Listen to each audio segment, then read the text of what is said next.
Hello friends, नमस्ते। मैं पुष्पांजलि द्विवेदी आप सभी का फिर से स्वागत करती हूँ मेरे चैनल पे।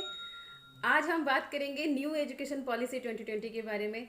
आखिरकार 34 साल बाद हमारे एजुकेशन सिस्टम में कुछ चेंजेस आए हैं, जबकि शिक्षा बहुत ही महत्व होता है किसी भी देश की उन्नति के लिए। तो चलिए जान लेते हैं क्या है न्यू एजुकेशन पॉलिसी 2020।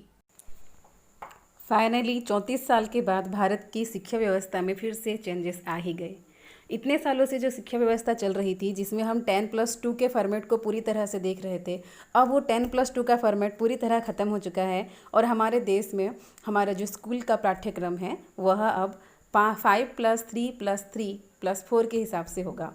इसका मतलब है पहले प्राइमरी से प्री प्राइमरी जो हम बोलते थे, प्री प्राइमरी से कक्षा दूसरी तक एक हिस्सा रहेगा, फिर तीसरी से 5वीं तक दूसरा हिस्सा, छठी से 8वीं तक तीसरा हिस्सा और 9वीं से 12वीं तक आखिरी हिस्सा होगा। ये है हमारा न्यू एजुकेशन पॉलिसी 2020। तो चलिए अब डिटेल्स में जानते हैं आखिर ये 5+3+3+4 क्या फॉर्मेट है, इसका सिस्टम क्या है।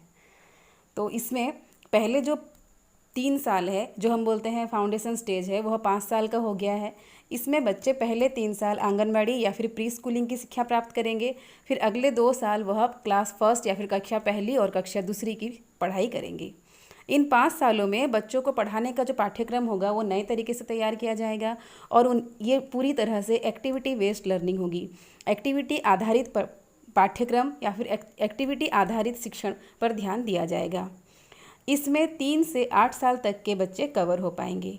इस प्रकार पढ़ाई का पहला चरण, पहला 5 साल का जो चरण है वो पूरा होगा। अब बात करते हैं हम दूसरी स्टेज की। इस चरण में कक्षा तीसरी से 5वीं तक की पढ़ाई होगी। इस दौरान बच्चों को विज्ञान, गणित आदि बहुत सारे विषय की पढ़ाई कराई जाएगी। 8 से 11 साल तक उम्र के बच्चे इसमें कवर किए जाएंगे। अब आता है मिडिल स्टेज। इसमें कक्षा छठी से कक्षा 8वीं तक के बच्चे पढ़ाई करेंगे, अर्थात 11 साल से लेकर के 14 साल की उम्र के बच्चों को कवर किया जाएगा। इन कक्षाओं में विषय आधारित पाठ्यक्रम पढ़ाया जाएगा। कक्षा छठी से ही बच्चों को कोडिंग के बारे में सिखाया जाएगा। कौशल विकास कोर्स भी शुरू किया जाएगा। इसके बाद आता है हमारा सेकेंडरी स्टेज। यह है कक्षा 9वीं से कक्षा 12वीं की पढ़ाई, जिसे 2 चरणों में बांटा गया है। इसमें बच्चों को पूरी तरह से आज़ादी है कि वह अपने विषय चुन सकते हैं।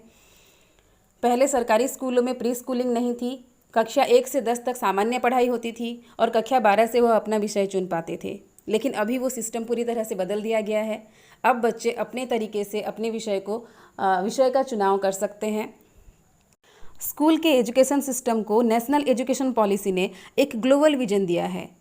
एजुकेशन एक्सपर्ट्स के अनुसार कहा जाए तो इसमें बहुत सारी ऐसी बदलाव किए गए हैं जिनके लिए हमें क्वालिटी टीचर्स या फिर क्वालिटी टीचर ट्रेनिंग की आवश्यकता रहेगी। एजुकेशन एक्सपर्ट्स का यह भी मानना है कि प्राइमरी से लेकर के सेकेंडरी लेवल तक की जितनी भी पढ़ाई होती है या फिर जो भी एग्ज़ाम की रूप बदलने का प्लान है, जो भी चेंजेस किए गए हैं इस बार की न्यू एजुकेशन पॉलिसी में, 34 साल के बाद ये पॉलिसी आई है, ये प्लान तैयार हुआ है और इन सभी को उसके जो मेन ऑब्जेक्टिव्स हैं उसको ध्यान में रखते हुए या फिर उन चीज़ों को फुलफ़िल करने के लिए ऐसे बहुत सी चीज़ों में बदलाव लाने की आवश्यकता है और उसमें बहुत अहम भूमिका है टीचर्स का। इसमें सारे बदलाव तभी हो सकते हैं जब टीचर्स के माइंडसेट और स्किल सेट दोनों पर काम किया जाए। 12 साल की वजह अब 15 साल की स्कूली व्यवस्था पर फोकस किया जा रहा है। प्री स्कूल पर ध्यान दिया गया है। देश भर में एक पैटर्न पर करिकुलम रहेगा। प्रशासनिक तौर पर इतने बड़े स्तर पर यह किस तरह संभव होगा, यह तो आने वाले वक्त में ही पता चलेगा। लेकिन यह जो सिस्टम आया है, यह बच्चों के विकास के लिए एक्टिविटी पर आधारित लर्निंग है, एक्सपेरिमेंटल क्लासेस है, इनोवेटिव लर्निंग है, जो बहुत सारे स्कोप लेकर आई है बच्चों के लिए। उनके फ्यूचर डेवलपमेंट के लिए इसमें बहुत सारे स्कोप हैं। जैसे पहले हम एक तरह की पढ़ाई करते थे और हमारे पास कोई ऑप्शन नहीं रहता था, लेकिन अब बच्चे क्लास 6 से या फिर यूँ कहें कि क्लास 8, 9 से ही अपने आप या फिर अपना करियर कैसे बिल्ड करना है उस बारे में फोकस कर सकते हैं। और जब वो पढ़ाई कंप्लीट होने के बाद बाहर निकले, बाहरी दुनिया में जाएँ, तो वो अच्छी तरह से अपना भविष्य निर्माण कर सकते हैं। टीचर्स की ट्रेनिंग बहुत ही ज़रूरी हो गई है। प्री सर्विस टीचर एजुकेशन में तो यह national curricular for teacher education 2021 भी लाने की बात कही जा रही है, लेकिन 80 से 90% टीचर क्लासरूम में ही पढ़ा रहे हैं, और जो टीचर्स क्लासरूम में पढ़ा रहे हैं उनके लिए यह सिस्टम से बच्चों को पढ़ाना या फिर सिखाना बहुत ही चुनौतीपूर्ण होगा। इस पॉलिसी के आधार पर हमें बहुत ही एक्सपर्ट्स वीडियो लेक्चर्स या फिर एक्सपर्ट्स एडवाइस, इस तरह की चीज़ें, workshop, orientation classes, training program टीचरों के लिए करना पड़ेगा। इस नई एजुकेशन पॉलिसी में मिडिल और सेकेंडरी लेवल पर सामयिक विषयों जैसे artificial intelligence, environmental education, organic living, इन सभी चीज़ों पर फोकस किया गया है।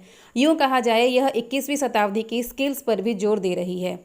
रटने वाली लर्निंग को पूरी तरह से ख़त्म किया जाएगा, इस पर बहुत ज़्यादा फोकस किया गया है। इसके अलावा बोर्ड एग्जामिनेशन का जो डिज़ाइन है उसमें भी बदलने की बातें चल रही थी, और यही सुनने में आया है कि सिलेबस कम हो जाएगा और काम न आने वाले कुछ चीज़ों को हटाकर इंटरेक्टिव क्लास, एक्सपेरिमेंटल लर्निंग और वर्तमान में जो टॉपिक है like nano technology, cyber security, इन सभी चीज़ों की जानकारी बच्चों को दी जाएगी। इसके अलावा क्वेश्चन पेपर भी अलग ढंग से बनाया जाएगा, उनके अलग सेट होंगे, उनकी मार्किंग और चेकिंग की स्कीम जो रहेगी वो भी अलग रहेगी। इस बार लोकल लैंग्वेज या फिर मदर टंग पे, मातृभाषा जो है उस पर भी बहुत ज़्यादा फोकस किया गया है। ये बहुत ही ज़रूरी होता है कि चाहे हम कितने भी आगे क्यों ना बढ़ जाए, हमें अपनी जड़ों को मजबूत रखना चाहिए और हमें भूलना नहीं चाहिए। तो ये जो मदर टंग पे या फिर जो लोकल लैंग्वेज पे विशेष करके ध्यान दिया गया है, ये बहुत ही अच्छी बात है हमारी न्यू एजुकेशन पॉलिसी की।